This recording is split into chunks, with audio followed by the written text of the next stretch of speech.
শুরু করছি আজকের গল্প মানবেন্দ্র পালের লেখা লাশ। এখন এই অবসরপ্রাপ্ত অলস দিনগুলিতে বসে বসে পিছনের ব্যস্ত দিনগুলির কথা ভাবি। সবচেয়ে বেশি নাড়া দেয় বুলবুলি তলায় থাকার সময়ে সেই ভয়ঙ্কর দিনটির কথা। কেন যে সেদিন তাড়াতাড়ি বুলবুলি তলা থেকে পালিয়ে আসতে হয়েছিল সে কথা এর আগে কোনোদিন কাউকে বলিনি নিজের লজ্জা প্রকাশ হয়ে যাবার ভয়ে।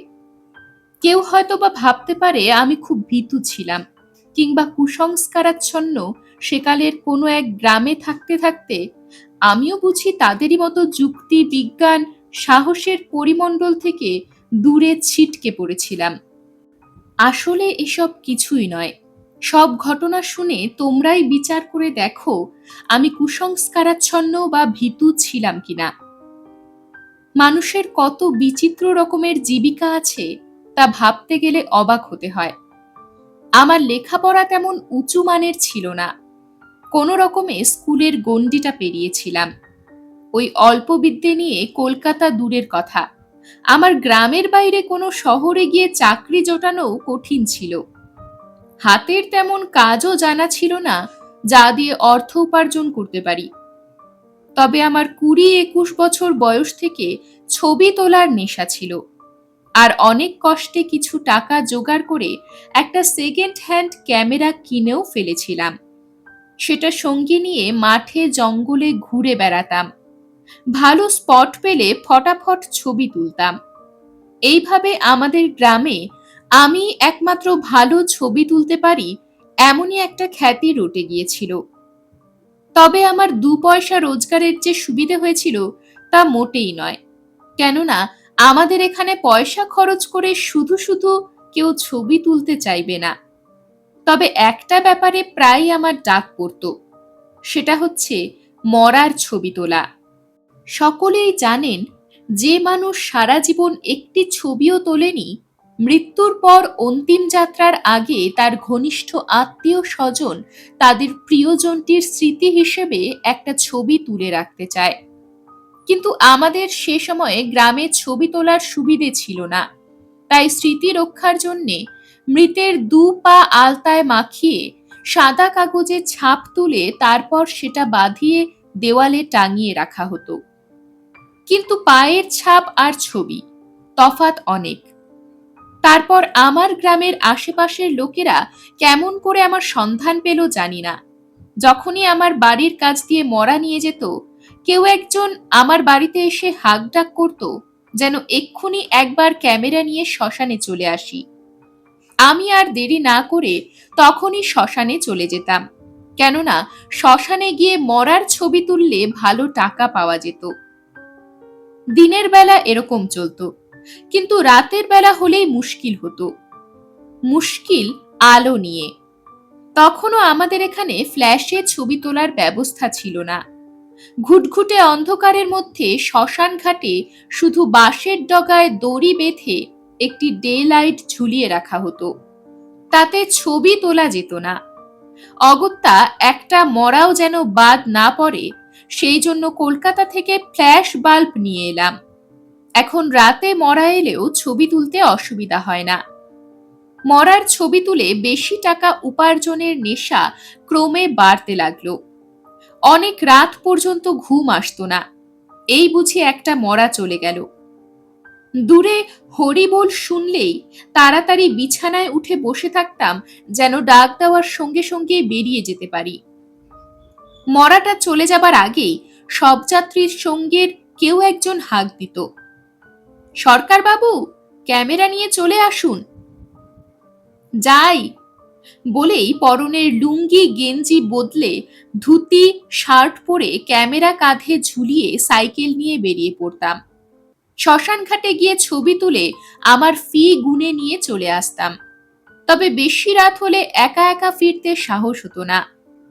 বাকি রাতটুকু শ্মশানে বটগাছ তলায় মৃতদেহের রেজিস্টার রাখেন যিনি, তার ঘরে গল্প করে কাটিয়ে দিতাম। এইভাবে রাত বিরেতে ঘুম থেকে উঠে সাইকেল চালিয়ে শ্মশান ঘাটে গিয়ে ছবি তুলতে, এমনকি শ্মশানে রাত জাগতে কষ্ট হলেও তা গায়ে মাখতাম না। মনকে বোঝাতাম টাকা উপায় করতে গেলে অনেক কষ্ট সহ্য করতে হয়, তবু তো এ আমার নিজের দেশ। শ্মশান ঘাটটার সম্বন্ধে কিছু কিছু দুর্নাম শোনা গেলেও নিজের দেশের শ্মশান বলে ভয় করতো না। কিন্তু গিন্নিকে নিয়ে মুশকিলে পড়লাম। তিনি ঘুম কাতুরে, পাতা বিছানা পেলেই একবার গা গড়িয়ে নিতেন। বিছানায় গা ফেলা মানেই সঙ্গে সঙ্গে ঘুম, আর ঘুমের ব্যাঘাত কিছুতেই সহ্য করতে পারতেন না। ফলে রাত্রিরে ডাকতে এলে তিনি খুব বিরক্ত হতেন। বিরক্ত হবারই কথা, অত রাত্রে আমি বেরিয়ে এলে তাকেই উঠে দরজা বন্ধ করতে হতো। সে এক বিড়ম্বনা। বিশেষত শীতকাল হলে তো কথাই নেই, তার উপর আছে ভয়। দূর থেকে হরিবোল শুনলেই তিনি ছেলে মানুষের মতো কানে আঙ্গুল দিয়ে বালিশে মুখ গুজে উপুর হয়ে শুয়ে থাকতেন। আমি বেরিয়ে গেলে একা ঘরে ওর যে কি অবস্থা হতো তা ভাবা যায় না।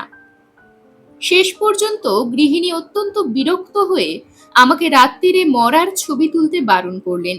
বললেন, কটা টাকার জন্য অত রাতে শ্মশান ঘাটে ছবি তুলতে যাও, তাতে আমার ভালো লাগে না, ও তুমি ছেড়ে দাও। বললাম, 2 টাকা বেশি রোজগার হয়, অত লোভ করো না, দিনে যা রোজগার হয় তাই ভালো। শেষে রাত্রিরে শ্মশানে মশানে গিয়ে কি হতে কি হয় কে বলতে পারে। তাছাড়া ওই কাপড়ে শ্মশান থেকে বাড়ি এসে ঢোকো, বিছানায় বসো, মাগো। আমি তাকে কত বোঝালাম। বললাম, শ্মশান ঘাটে গিয়ে আমি তো মরা ছুঁই না। যেখানে রাত কাটাই সেটা রেজিস্ট্রার বাবুর ঘর, পরিষ্কার পরিচ্ছন্ন, মানুষটিও ভালো, পুজো আচ্চা করেন, দিনরাত ওই ঘরে পড়ে আছেন। স্ত্রী মুখ ঝামটা দিয়ে বললেন, লোকটার বউ ছেলে সংসার নেই বোধহয়, তাহলে আর কি, সেখানেই গিয়ে থাকো গে। ঠিক এই কথাটাই একদিন বললেন রেজিস্ট্রার বাবু। কি দরকার সরকার বাবু শুধু শুধু স্ত্রীর মুখ ঝামটা খেয়ে? আপনি বিছানাপত্তর নিয়ে আমার এখানেই চলে আসুন, দিব্যি থাকবো দুজনে। সামনেই তো শান্তি হোটেল, দেখবেন খেয়ে থেকে দুয়েতেই শান্তি, বাড়ির চেয়ে বেশি শান্তি।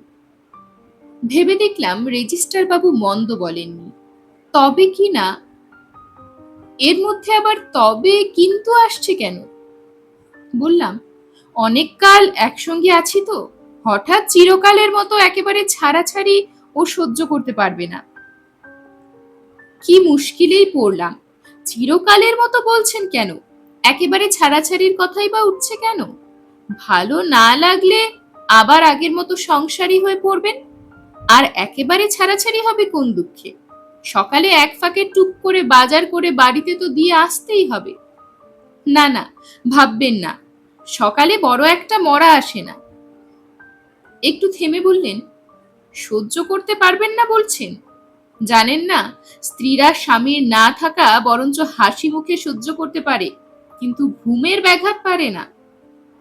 একটু ভেবে বললাম, তাছাড়া অন্য একটা প্রবলেমও আছে। আবার কি? আমার স্ত্রী রাতে একলা শুতে পারে না, বিশেষ করে জোরে হরিবোল দিয়ে মরা নিয়ে গেলে। কি আশ্চর্য, একলা শোবেন কেন? আপনার একটি শালিকা আছে না? তা আছে, তবে আর কি, ওরা দুজনে শোবেন। সেই মতো স্ত্রীকে প্রস্তাব দিতে তিনি বললেন, রাত দুপুরে একা সাইকেলে শ্মশানে যাওয়ার চেয়ে ওখানে থাকা ভালো। রেজিস্ট্রার বাবু মদ টদ খায় না তো? বললাম, না না, ওসব নেশা ওর নেই। শ্মশান বৈরাগ্য বলে একটা কথা অনেকদিন থেকে শুনে আসছি, কিন্তু জিনিসটা যে কি তা বুঝতাম না। আজ প্রায় 15 দিন হলো শ্মশানেই বসবাস করা শুরু করেছি। এখানে তার সঙ্গে থাকায় আমার চেয়ে রেজিস্ট্রার বাবু যে বেশি খুশি তা ওর হাসি হাসি মুখ দেখলেই বোঝা যায়। ঘরটি মাঝারি সাইজের, একদিকে ওর চৌকি, সেখানে তার বিছানাটি গোটানো। শোবার সময় বিছানাটা পেতে নেন। এপাশে আমার জন্য একটা আম কাঠের চৌকি কেনা হয়েছে। বিছানাপত্র গৃহিণী নিখুঁতভাবে গুছিয়ে দিয়েছেন, মনে হয় যাতে আমি অসুবিধের অজুহাতে হুটহাট করে বাড়ি চলে না আসি।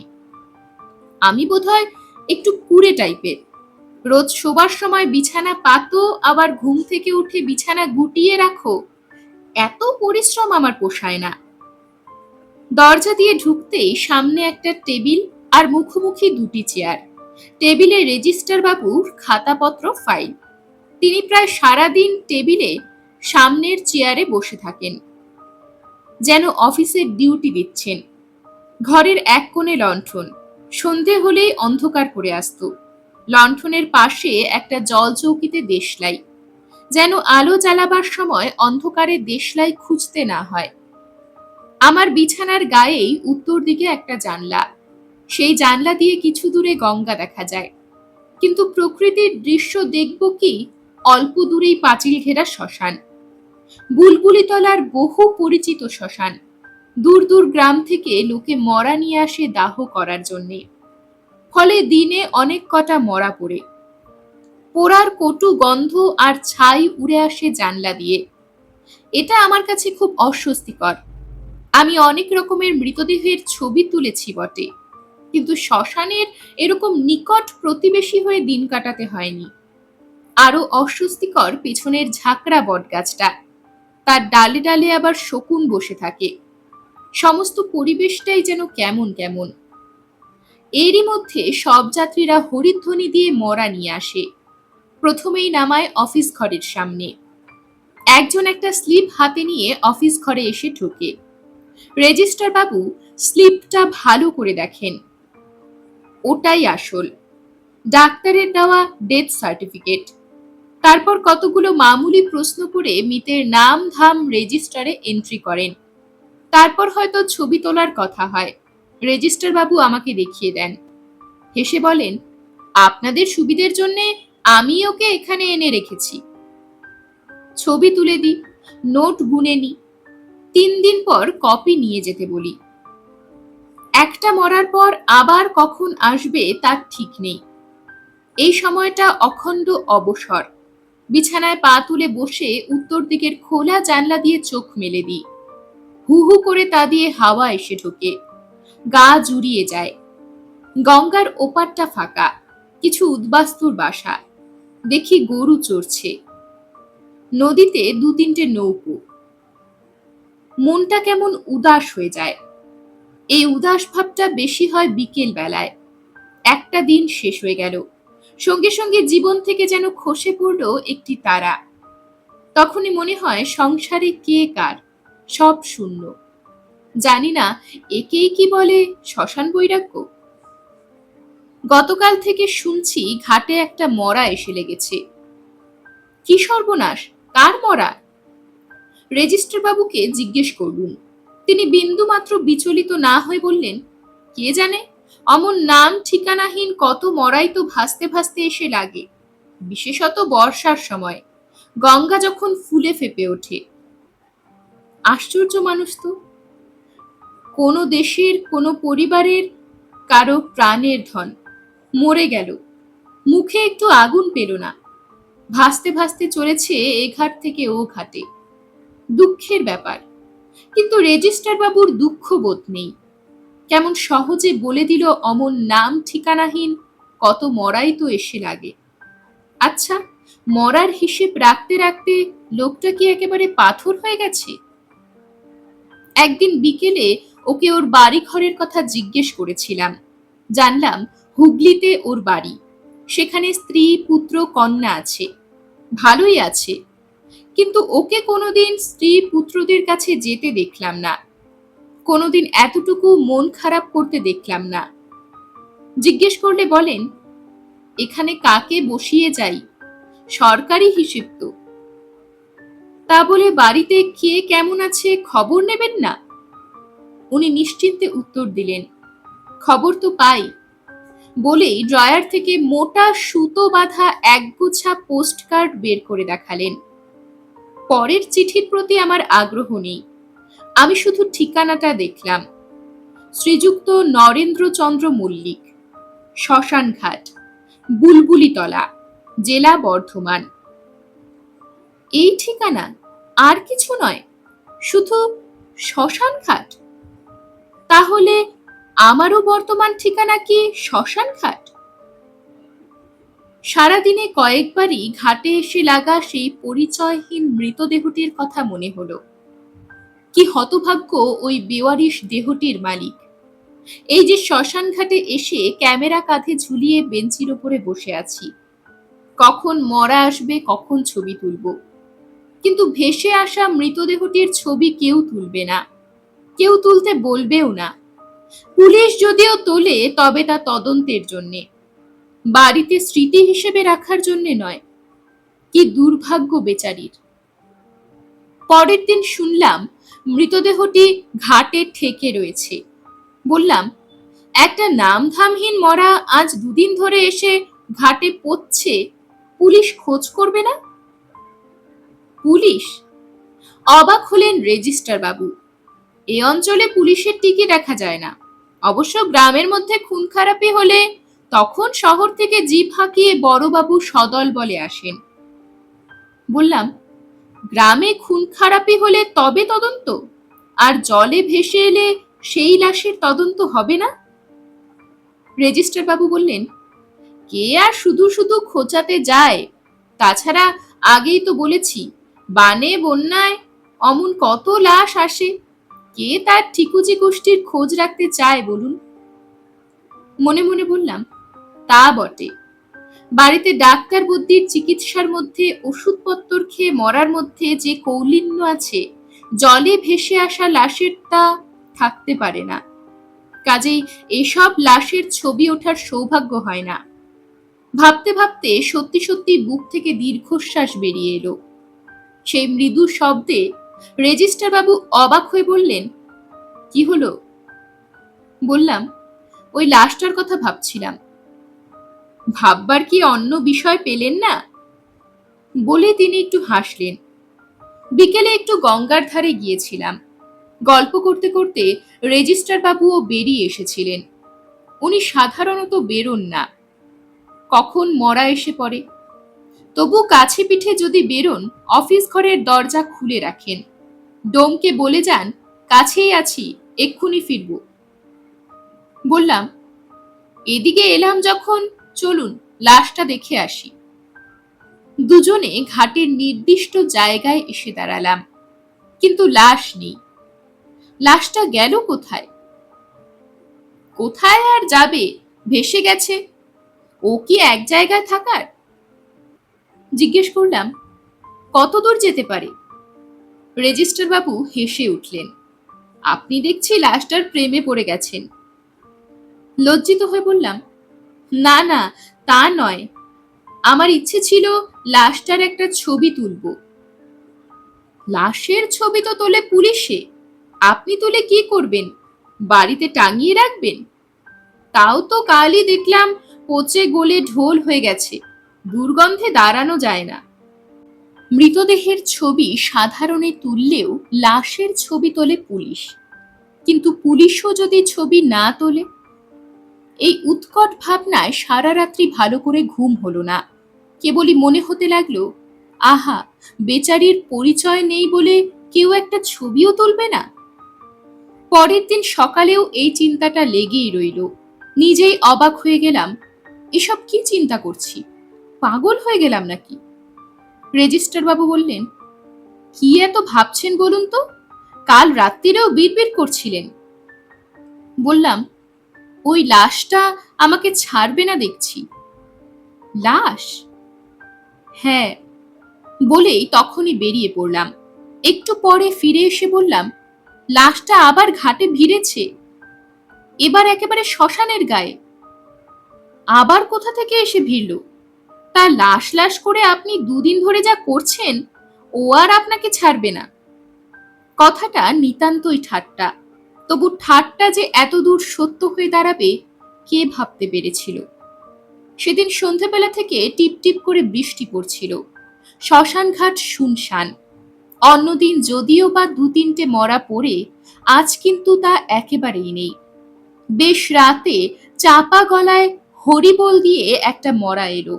সব যাত্রীদের একজনের হাতে লণ্ঠন। তাদের পায়ের অবস্থা দেখলেই বোঝা যায় বেশ দূরের কোনো গ্রাম থেকে আসছে। অফিস ঘরের সামনে মরা নামিয়ে একটা ছাতা ধরে একজন বললে, ছবিওয়ালা বাবু আছেন? আছেন। আচ্ছা, বাবাকে কিছুক্ষণের জন্য আপনার রকে রাখতে পারি? নইলে বৃষ্টিতে শ্মশান ঘাটে মরা নিয়ে অপেক্ষা করার জন্য ঢাকা শেড নেই। অফিস ঘরের বাইরে রকের মাথায় ছাউনি আছে। রেজিস্ট্রার বাবু বললেন, তা রাখুন। মৃতদেহটি উঠে এলো অফিস ঘরের রকে। আমি ফ্ল্যাশে ছবি তোলার জন্য প্রস্তুত হলাম। আকাশ কালো মেঘে ঢাকা। আবার ভারী বর্ষণ শুরু হলো বলে। মাঝে মাঝে বিদ্যুৎ চমকাচ্ছে। হঠাৎ উত্তরের জানলা দিয়ে কি যেন চোখে পড়ল। বিদ্যুতের ক্ষণিক আলোয় দেখলাম একটা গরিলার মতো দেহ দুপাশে হাত দোলাতে দোলাতে অফিস ঘরের দিকে এগিয়ে আসছে। সারা গা আর ঝাঁকড়া চুল থেকে জল ঝরছে। আমি এতই বিহ্বল হয়ে পড়েছিলাম যে কাউকে এ কথাটা বলতে পারলাম না। কোনো রকমে ফ্ল্যাশে মৃতদেহের ছবি তুলে নিলাম। সে রাত্রে কেন জানি না শোবার আগে গঙ্গার ধারের জানলাটা বন্ধ করে রাখলাম। প্রিন্ট হয়ে এলে খাম থেকে কপিগুলো বের করতেই চমকে উঠলাম। এ আবার কি? মৃতের ছবিটা ভালোই উঠেছে, কিন্তু জানলায় ওটা কার মুখ? কি ভয়ঙ্কর, কি বীভৎস! গোটা শরীরটা ফোলা, একটা চোখ নেই, সেখানে একটা গর্ত, উঁচু উঁচু দাঁতগুলো বেরিয়ে এসেছে, যেন হাসছে। ভয়ে আর ঘেন্নায় ছবিটা মাটিতে ফেলে দিলাম। রেজিস্ট্রার বাবু বললেন, এটা তো সেই জলে ডোবা লাশটা। আপনি দিনরাত ওর কথা ভেবে ভেবে ওকে ডেকে এনেছেন, এখন কি করবেন? বললাম, কি করব মানে? এই ছবি পার্টিকে দেবেন নাকি? ওরে বাবা, মারতে আসবে। তাহলে আবার একটা ছবি তুলে দেবারও উপায় নেই। জ্যান্ত মানুষ হলে না হয় ফের ডেকে আনা হতো। বললাম, আজই তো ডেলিভারি নিতে আসবে, পালানো ছাড়া উপায় নেই। পার্টিকে তো কিছু বলতে হবে। বলবো ছবিটা নষ্ট হয়ে গেছে। তা মানবে? ছবি তো নষ্ট হতেই পারে, টাকা ফেরত পেলে তবু অনেকটা সইবে। আমি তখনই অ্যাডভান্সের টাকা কটা রেজিস্ট্রার বাবুর কাছে রেখে তল্পি তল্পা নিয়ে বাড়ি ফিরে এলাম। স্ত্রীকে সত্যি কথা বললে ভয় পেয়ে যাবে। যা হোক, একটা কিছু বানিয়ে বলতে হবে। স্ত্রীকে সত্যি কথা বললে ভয় পেয়ে যাবে। যা হোক, একটা কিছু বানিয়ে বলতে হবে। এরকমই আরো সব গল্প পেতে চ্যানেলটিকে সাবস্ক্রাইব করে দেবেন। আর গল্পটি যদি ভালো লেগে থাকে তাহলে লাইক, শেয়ার আর কমেন্ট করে দেবেন।